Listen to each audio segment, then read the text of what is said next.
Suspek menjadi pendiam dan berkelakuan aneh sejak beberapa bulan yang lalu.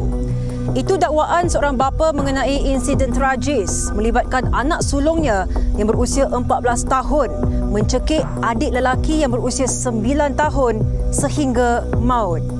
Lebih menyayat hati, peristiwa hitam itu turut disaksikan oleh ibu mereka menerusi paparan kamera litar tertutup CCTV.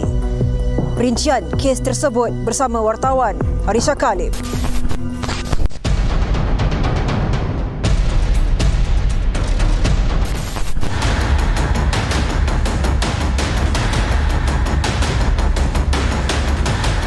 Bunuh anak dia, yang anak dia sekolah lagi. Cik Piatu, sekolah teknik. Cik mata, cikgu suruh ada nama orang. Ya Allah, dia dah tahu apa memang tahu kan. Tak sangka pada hari itu saya dapat berita lah, begitu saya macam terkejut lah, luluh lah. Tengok, ya Allah, macam ni kan. Jadi saya balik tengok dah. Saya telefon pagi, saya kata tunggu abah balik. Abah balik cakap abah sampai. Tak sangka sampai dia macam tu. Bapa kepada kanak-kanak berusia 9 tahun yang maut dicekik abang kandungnya sendiri tidak menyangka keceriaan mereka sebagai adik-beradik kini tinggal kenangan selepas peristiwa hitam yang melanda keluarga itu. Anak saya ni, anak sulung memang okey lah. Dia tak ada masalah. Selama duduk dengan saya, dia periang lah dengan adik-adik dia, semua baik. Dia jaga sembahyang, dia jaga adik-adik dia punya sembahyang. Dia periang lah orangnya, memang baik. Suka main bola, main adik-adik dia. Pergi sekolah tak ada masalah, kat sekolah pun dia periang. Keputusan sekolah dia pun bagus. Namun suspek yang merupakan pelajar di sebuah sekolah di Alur Gajah Melaka dipercayai pernah mengadu kepada ibu dan bapanya mengenai kejadian buruk yang telah menimpa dirinya sewaktu berada di asrama terbabit. Tahun lepas okey, pada awal tahun nak masuk pertengahan tahun tu macam dia ada mengadu lah, kena pulau. Tahun ni maknanya apa yang saya dengar lagi, dia macam ada mengadu, ada kena pukul, kena tumbuk, tapi tak sampai cedera lah. Dia sepak betis macam tu kan, guna kasut katanya kan, kasut boot ke kasut apa saya tak tahulah. Sebab tak ada melibatkan luka-luka. Cuma lewat beberapa bulan yang saya tak ingat lah. Dia nak pergi sekolah tapi tak nak duduk asrama. Jadi kita macam take note, kita bagi semangat dekat dia. Tambahnya, suspek yang berusia 14 tahun tersebut mula berkelakuan aneh dan berubah menjadi seorang yang pasif ekoran daripada kejadian itu. Dia jadi pendiam, dia mula bertindak macam ada zikir-zikir sikit macam tu, dan berlaku luar perkara di luar jangka je lah. Doktor kata macam trauma, jadi dia memendam perasaan, jadi pendiam. Jadi dia mula tindak agresif sikit. Dia akan buat perkara kat orang lain macam dia dibuat. Kita buatlah perubatan, pergi ruqyah ustaz-ustaz di hospital. Malang tidak berbau. Siapa sangka kejadian tersebut yang disaksikan ibu mangsa sendiri melalui paparan kamera litar tertutup CCTV mampu meragut nyawa anak ketiga dari 4 beradik itu.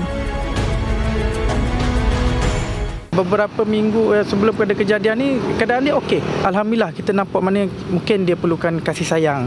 Mungkin dia perlukan orang yang sentiasa kena ada sebelah dia. Jadi saya keluar tu, saya beranilah sebab keadaan dia dah normal, nampak normal. Tapi tak sangka pada hari tu saya dapat berita lah, begitu saya macam terkejut lah. Susulan itu, 2 pelajar lelaki berusia 16 tahun yang disyaki terlibat dalam dakwaan membuli suspek telah ditahan bagi diambil keterangan. Menurut Ketua Polis Daerah Alur Gajah, Superintendent Arsyad Abu, kertas siasatan dibuka mengikut Seksyen 323 Kanun Keseksaan kerana dipercayai melakukan perbuatan sehingga menyebabkan kecederaan.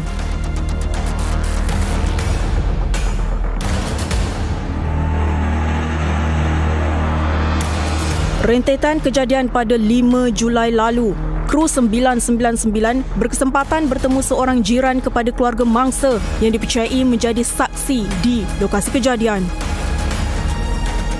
Masa kejadian tu saya dapat panggilan daripada ibu mangsa lah. Dia call saya, dia suruh tengok anak dia sebab dia tengok daripada CCTV dia nampak anak dia tengah kena cekik. So saya pun masa tu dalam rumah, saya berlari masuk ke rumah. Masa tu kebetulan memang pintu terbuka, saya pun lari, saya masuk dalam memang nampak anak yang masa tu memang dah terbaring. So abang tu dah duduk dekat atas dia, dah sedang macam dah tak sedar. Dia tengah cekik adik dia. Dan saya pun tepis. Masa saya tepis tangan dia tu pun dia macam mata dia pun ke atas je macam tu. Dia memang tak sedar. Wanita yang berusia 31 tahun ini turut mendakwa telah membuat panggilan kecemasan kepada pihak polis dan ambulans sejurus melihat keadaan mangsa yang dipercayai sudah tidak bernyawa. Siapa je nak anak jadi macam tu? Mungkin benda tu tak jadi dekat kita kan. Mungkin benda orang boleh cakap, tapi kita yang jiran yang terdekat ni kita tahu macam mana parents dia dah ikhtiar macam-macam, dah bawa pergi hospital untuk cek kan keadaan mental, dah bawa ikhtiar pergi berubat apa semua, sebab sebelum ni dia pun sering meracau juga kan. Dia memang anak yang baik, dia tak ada masalah gaduh adik-beradik ke, dia nak lepaskan dekat adik ke, tak. Sebab time dia tak sedar, kita jiran-jiran kat sini dapat tahu memang dia akan berkeras dekat siapa yang dekat dengan dia, macam tu. So orang akan ramai-ramai pegang dia. Dia memang tak sedar.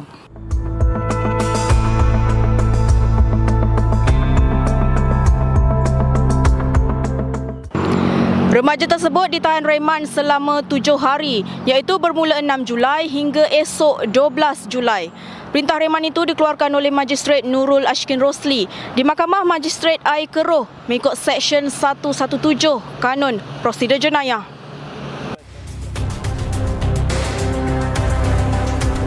Ketua Polis Daerah Melaka Tengah, Assistant Commissioner Christopher Patit, turut menyeru masyarakat agar tidak mencetuskan sebarang spekulasi sementara siasatan dijalankan. Kes disiasat mengikut Seksyen 302 Kanun Keseksaan. Laporan Arisha Kalim 999.